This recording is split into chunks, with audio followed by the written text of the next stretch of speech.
Hello, all you coin aficionados out there, and welcome again to the DC Coin World International Coin Channel. Today we have another of our videos from the country of Italy. We have Italian coins from the 1950s.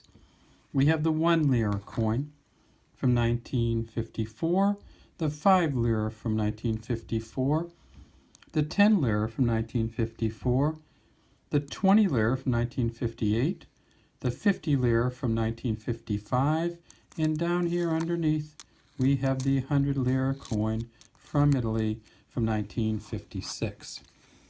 Now these are all coins that have been demonetized with the coming of the euro, but they're also all coins that are very, very easy to find in the world coin market, and that's because tons of these babies were made and they stayed in circulation, most of them, until 2002.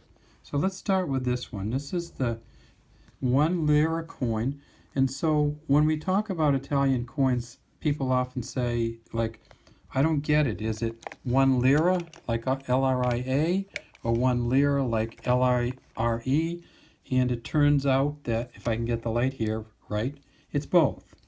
If there's only one of them, it's a lira, L-I-R-A. If there is more than one of them, the plural is L-I-R-E.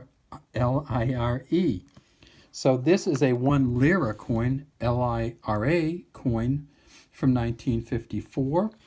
It is an aluminum coin. As you might be able to tell from the shine, it's incredibly light. It only weighs 0.625 grams, 17.2 millimeters in diameter and 1.2 millimeters in thickness. If we look at this on here and try to figure out what this is, we see there's a 1, there's a 1954, there's the mint mark R, and there is a cornucopia. And a cornucopia is we sometimes call it a horn of plenty, and it has like the food and the, a lot of times it'll have like fruit or fruit and vegetables coming out of it. On the reverse side, we see scales of justice, and this is one that we don't see many Italian coins. There's a reason for that in some sense, and that is because this coin was incredibly invaluable. It just was not worth much to buy anything with. This particular coin, they started minting it in 1951 and stopped minting it in 2001. And some people are very partial to these coins because they couldn't buy much. So you see it says Republika Italiana around the outside. It has the says Romagnoli right here, and maybe we can blow that up a little bit. That is the engraver of this coin, who was Giuseppe Romagnoli. And then there are those scales of justice in the middle. The next coin we're going to look at is the 5 lira coin. So we're moving up to L-I-R-A on this one. Again, it's a 1954. Again, it's an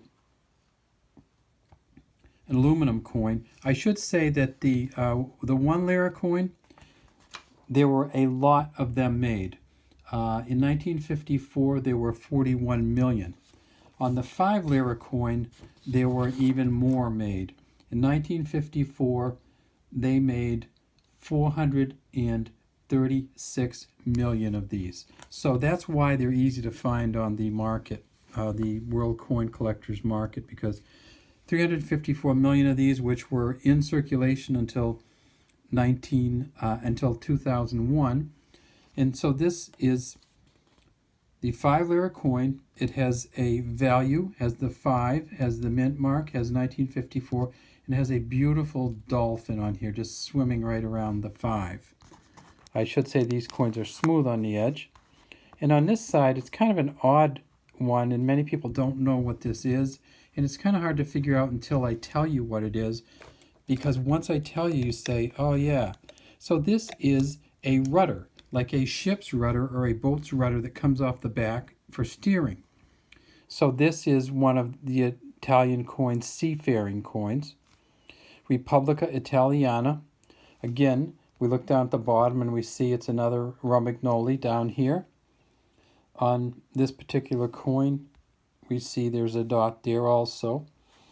And this coin is 1 gram in weight, so it's a little bit more, weighs a little bit more than the 1 lira. This is a 5 Lire coin, L-I-R-E, and again, as I said, there were 436 million of them made. Next, we have the 10. And the 10 coin is a little bit bigger, you see, because I have to drop the magnification on there. The 10 Lira coin, which has the 10, and it has 2 ears of wheat with the value in the middle. And this is actually a nicely designed coin.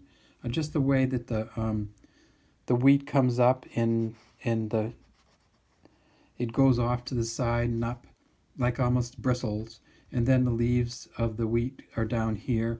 The 10, how the 10 kind of goes over the bristles of the wheat. Again, a smooth edge, and again on the back it's like, what's this? But then we remember that the seafaring coin had a rudder on the back, and the wheat or farming coin, makes sense, doesn't it? Has a plow. So this is a plow that would have been pulled by a horse. 1954, there were still plenty of plows being pulled by horses. And this one, it would actually till the soil. Republika Italiana, the plow, and the R here. This coin was made from 51 to 2001, and again, demonetized in 2002 with the coming of the euro. In the 1954 version, there were 95 million of them produced. Next up is the 20 Lira coin, and this one you'll notice is quite different. It's a different material. It's an aluminum bronze. It's a different color, of course, the bronze kind of does that. It's a different styling altogether. And we have L.20 for 20 Lira. We have oak leaves here, which it's funny because we see those on many of the German coins too. That seems to be a motif of health and nature and well-being. We have the 1958 here in the mint mark R. If we tip it up, we see this one. Interesting. We've moved on to a reeded edge. And on this one, we see it says Republika Italiana. And again, if we go way down low, we see that this is not a Romagnoli. This is a Pietro Giampaoli. Giampaoli.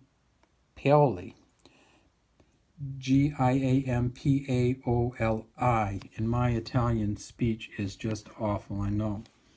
In this one, we have the symbol of Italy facing to the left. And here, this is actually a pretty nice one. If you look at the details in her hair, the way it's set up, the kind of braided look, just a nice portrait.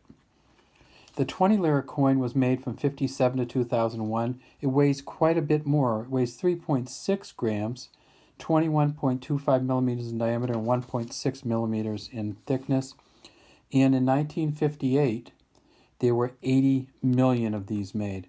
Now, these ones are a little harder to find. They were not produced every year. They were produced 57, 58, 59, 68, 69, and so on. So they're a little harder to find. They're a nice looking coin, and they have a little bit more value to them. They're probably worth 30 or 40 cents US. Moving on to the 50 Lira coin, which we have seen plenty of these. And the 50 Lira coin from 1955, we've talked about this in a couple other videos. We have the mint mark, we have the L50, we have the carving of a Vulcan god with a hammer and an anvil. 1955 here. If we turn it over, we see that it's a reeded edge, but we can't see the reading. Ah, there we go, because you can hear it. And then on the back, we have the symbol of Italy facing to the right on this one, instead of the left as the 20. And it says Republika Italiana. Again, a slightly different figure. You see the laurel leaves in the hair. And finally, we have the 100 Lira coin, and that one we definitely is way bigger. Oh, I should say that the 50 Lira coin is 6.25 grams, 24.8 millimeters in diameter, 1.95 millimeters thick, so it's pretty big. But this one is really big. So this is 27.8 millimeters in diameter and 8 grams, and it dwarfs all the others. If we put the 20 and the 50 on there, you see how small they are compared to this. This is a big coin. It's bigger than an American quarter and smaller than an American half dollar. 100 lira. On this one we see that we have Minerva, goddess Minerva, facing to the left. And she has an olive tree, a great symbol of Italy. The R back here, the 1956 on there. And then if we flip it over, we see that we have, again, the Republika Italiana backside. And again, the engraver on this one is Romagnoli. So we've gone, which is interesting, right? We did Romagnoli on everything that we looked at except for the 20 Lira coin. So every coin that we looked at today was a Romagnoli except for the 20 Lira coin, which was a GM Paoli. So that's all we have today for our coins from the great country of Italy. These are all 1950s coins. And if you're interested in coin videos, please subscribe to our DC Coin World International Coin channel. And if you have any comments, please feel free to leave them in the comments section. Thank you.